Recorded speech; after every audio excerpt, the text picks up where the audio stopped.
I wanted to stay in the Air Force. I was on active duty. I was E6. I knew I was going to make E7. I was going to make Chief Master Sergeant. I was going to go up. But I had just come back from Vietnam. I had a Purple Heart. I had a broken foot and a cracked spine from being blown off an F-4 in Vietnam. And so I'm back in the States. I'm at Columbus Air Force Base in Mississippi, working on bombers, B-52s. And it was about 5 months later that I got orders reporting in another month back to Vietnam. And I'm saying, wait a minute, in the Air Force, we don't go back to war that fast. In the Marine Corps, about every 6 months, I saw that. In the Air Force, you were back in the States for at least 3 to 4 years. And I had orders for 6 months, and I said, guys, this is not fair. And so I went to personnel to explain to them I had just come back, and they said, yes, but you were in your secondary AFSC, which is like an MOS, secondary AFSC, Air Force Job Code, and because you went over in your secondary, now we need you to go in your primary. And I said, well, the whole time I was there, I worked in my primary because they didn't need any more weapons people. They needed egress. So I worked the entire time in egress. And they said, well, the records don't really show that. I said, well, if you look at where I was in an egress shop. I was shop chief. And they said, well, no, we need you back in Vietnam. So I went to the chaplain, I went to the base commander, I went to everybody, and everybody was going to look into it. But I'm getting close to my port call. And so I finally, they told me there was nothing else they could do for me. I had to go back to Vietnam. My port call was 2 days after my re-enlistment date that I was going to re-enlist. And I told them that Chicago looks better. So I took a discharge and got out of the Air Force and went home to Chicago. But I missed being in the Air Force. And that's why I joined the Air National Guard right away. In the Air National Guard, again, I was selected as a Master Sergeant. I also started college as soon as I left active duty. I had not taken any college classes before that.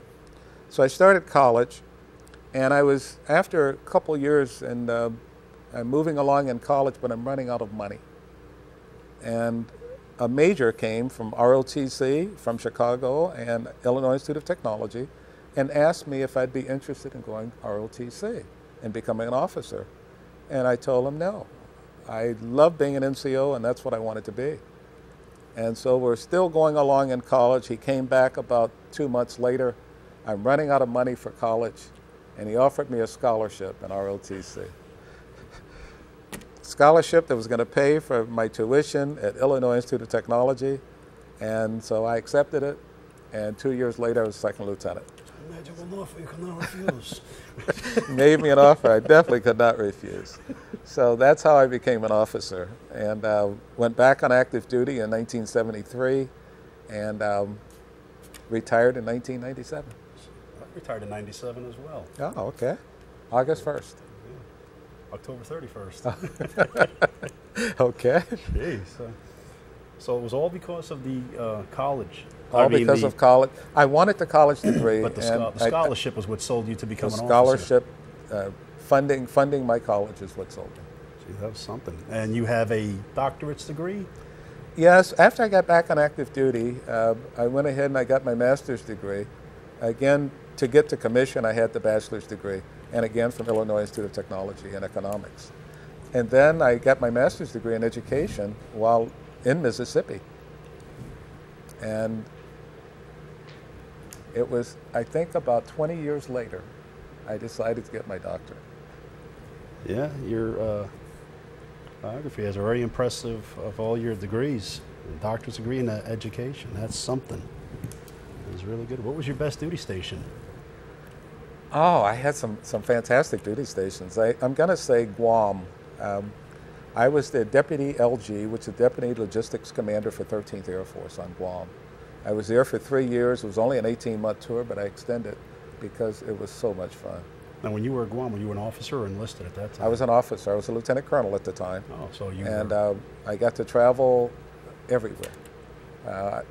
Since 13th Air Force controlled the area from the west coast of Hawaii to the east coast of Africa, we had everything in between.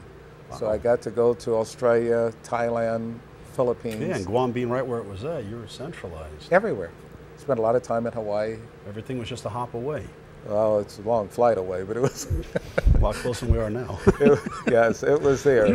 But it was a great assignment, and I thoroughly enjoyed it. That's good. Well, we're going to take a quick break, and we'll be right back. Thank you.